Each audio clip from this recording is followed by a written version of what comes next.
In this video, I want to talk about how to find commission-free properties in Germany. Unfortunately, the cost of buying a property can be quite expensive because it's the buyer, not the seller, that pays the commission, typically between 4 and 6%. So for this search, I'm going with google.de and put in Provision für Immobilien kaufen. Enter, and I'm clicking right on here, nullprovision.de. When we come to this page, what we see here are rental wohnens, condominiums, houses to buy, houses to rent, and offices. For the moment, I'm going to keep this all in German. I will use the Google Translate extension for Chrome in a moment. So you want to click on here and choose what state that you're interested in. I live in Frankfurt, which is in Hessen, so I'm going to click right here and see it comes up. And what we have here are all the various cities and properties that are available. Now, for those of you that know Germany, you'll know Wiesbaden and Main-Taunus-Kreis are the main areas for expats. They are probably, outside of Frankfurt, the most expensive areas. So from a investment point of view, I would probably be less interested in them than other places. Großgenau is a city near me. It's a suburb of Darmstadt, so the prices will be lower and there will still be enough interest. So let's see what comes up here. When it comes up, what I want to do is I want to set my price range. Now, because this is an investment property, I don't want to spend more than 150,000 euros. So that's going to be my max price. My max price is closer to 100,000, but I want to keep the range open.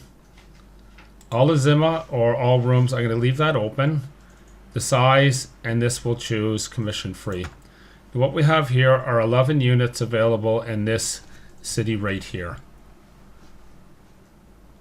Now, this one in here I wanted to go through because this is a recently renovated 3.5 Zimmer apartment, which is 78 square meters or about 800 square feet, is quite a large place. This would actually be big enough for a family. So we click on the ad. Now, the first thing that we do before I even take a closer look at the apartment is I want to see what is the price history and the rent history for this area. So we scroll down to the bottom. Now, you can click here, but there's also Immobilien Atlas has it as well. And in checking this out, this one right here is a little bit more accurate. So let's click on here and see what comes up. And now at this point, I'm going to switch over and use Google Translate to see what comes up. A little word in caution with using Google Translate, it's not perfect. It's quite good, but just be a little bit cautious in knowing that some of the translations may be a bit funny. So what we have here is we have the price history for rents.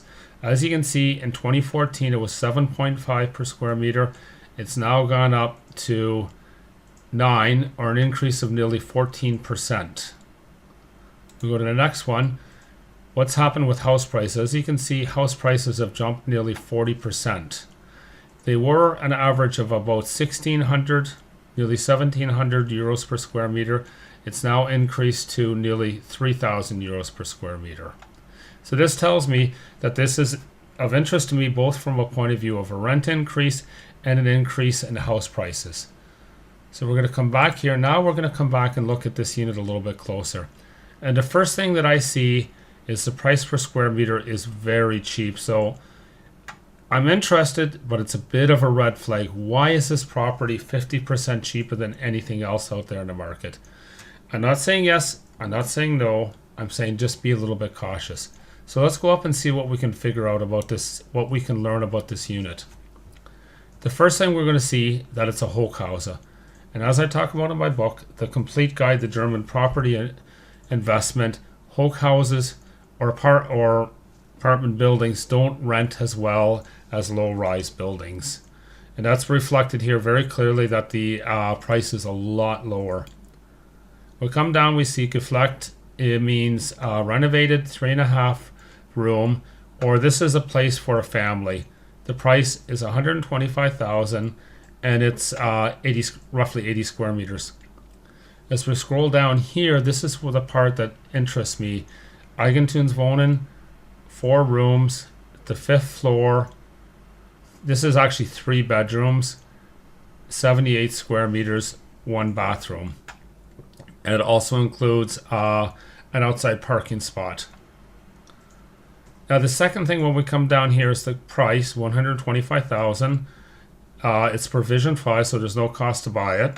You still do have to pay the taxes, unfortunately.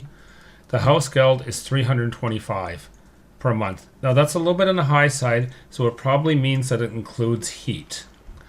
Of the house geld, you'd have to find out what portion of this is passed on to the tenant, and what portion is the nuke, the portion that you have to pay as an owner. Typically about $75 per month on the high side. The rent is $750 per month.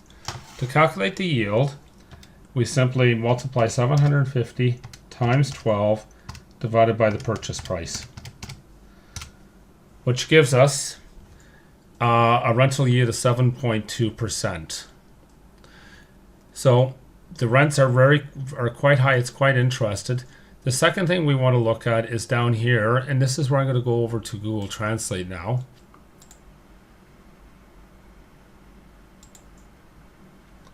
Is we get a description: 3.5 room apartment on the 5th floor of a well-maintained family house.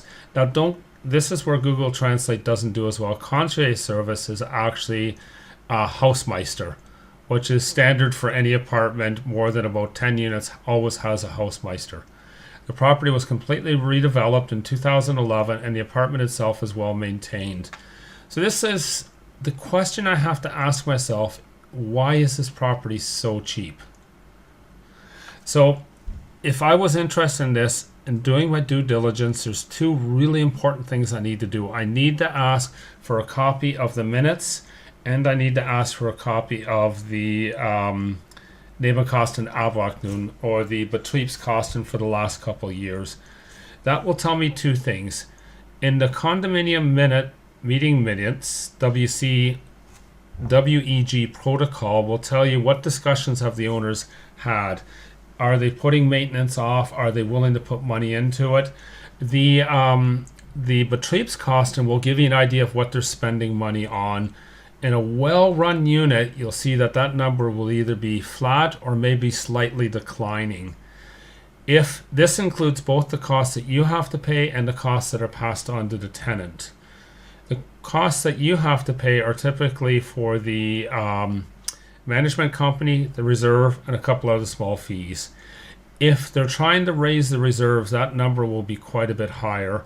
The costs that are passed on to the tenant, even though they're passed on to their tenant, it still matters, because if it gets too high, you'll struggle to rent the property. So overall, this looks like quite an interesting property, but I would do my due diligence on what is it that the price is so low. It has potential. Just as always, do your due diligence. This is Rob on the Property Guide Germany. I love hearing back from my readers. Leave a comment in the blog post below, or contact me, feedback@thepropertybygermany.com. Thank you.